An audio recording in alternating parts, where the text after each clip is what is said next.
So going back to your changing the narrative about contractors, I think a big thing that I think anybody out there will say about contractors is they suck at communication.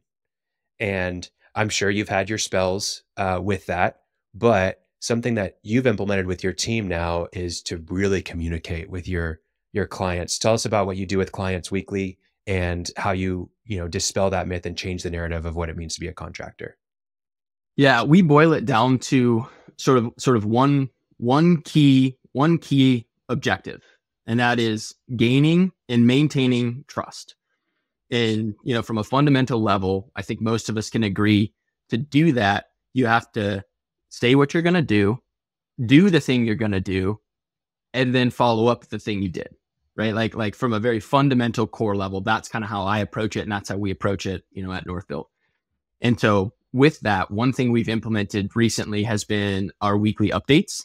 And so on Wednesdays, we have a production meeting, and we will go through all the projects that we have. And then we put together it's like a 5-topic email send out draft that our admin will kind of follow along in the meeting, and she'll type together what those 5 areas are for each project. And then on Friday mornings, pretty much like clockwork, 8 o'clock, those go out. And that is a key driver of communication for us and maintaining that trust.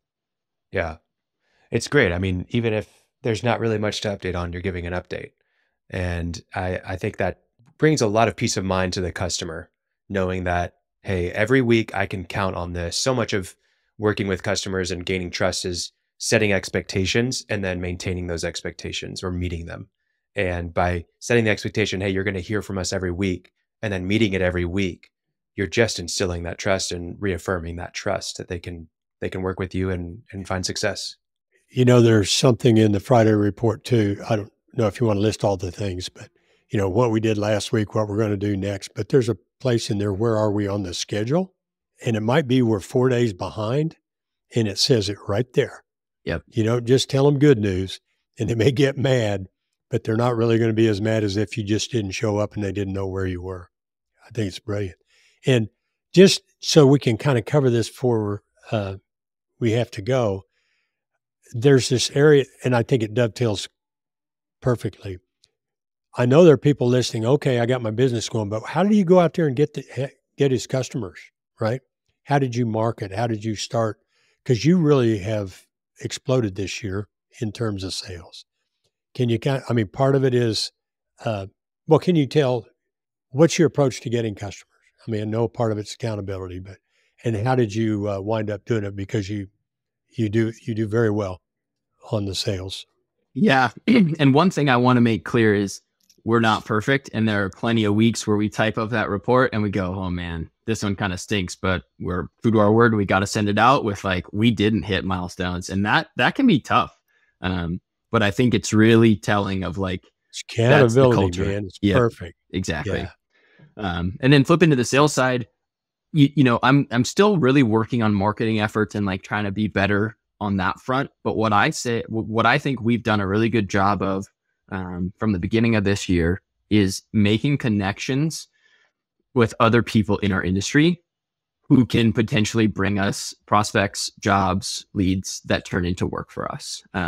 So from a fundamental level, I'm really big on fostering relationships and cultivating those throughout, weeks, days, weeks, months, and just really staying in touch with great people in the industry. I heard something the other day that really rang true for me. There's no downside to more good people knowing who you are and what you do. Yeah. Yeah. It's your network is your net worth, right? So if you can just be connected and you can bring value to people in your network, even if they're not exactly your customers, whenever, they're thinking of, man, should I remodel my bathroom? Should I remodel my kitchen? Who should I call? Oh, I know someone. And then, they're able to refer you. They're able to keep you connected. I love that. Yeah. I think and another even on a big part. Oh, go ahead. Yeah. I was just going to say, even on a kind of a higher level than that, and Martin and I have talked about this before, I call them, so for me, a sales activity, I can make a call, land a sale. I call that chopping down one tree. I go into the forest, I chop a tree down, I bring it back, and the team, cuts it up into tiny logs, and that's profit, whatever. I look for lumberjacks.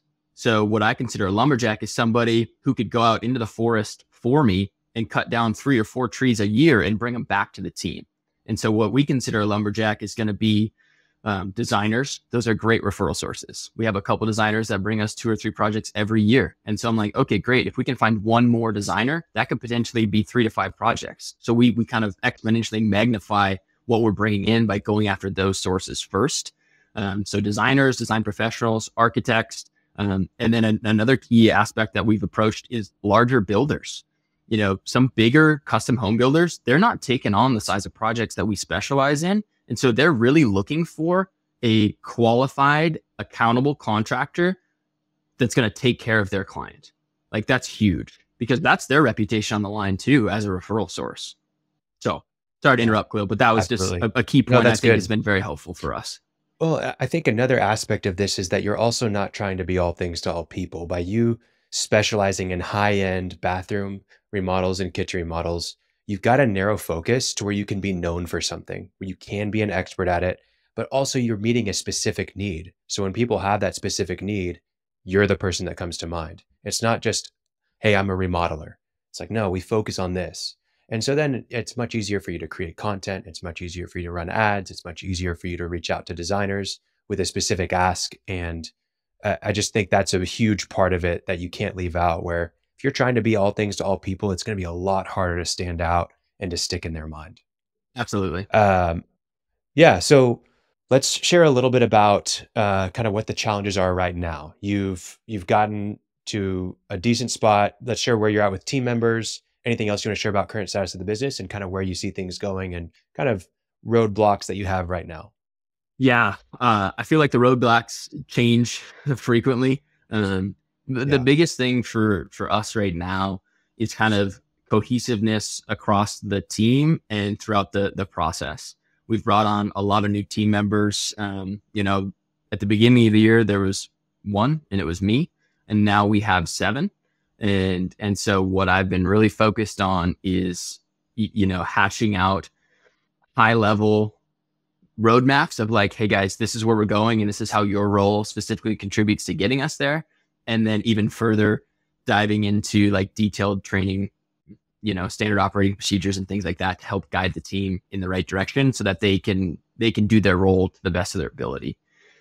Aside from that, I think the biggest hurdle that I see right now is it can be a little bit of like this, almost like this lack of confidence sometimes across the team, where I know what we're capable of, but new team members haven't always, they can't see it yet. So it's a little bit tough for them to be like, to sell with conviction or to really be like, yes, we're the great team that we know we are. So instilling confidence has been something I've been working on a lot lately. And then from a fundamental level, it's just really driving revenue. I think everything starts in the front end, and we have a good enough team that it'll all kind of shake out as we get through it and get more at bats.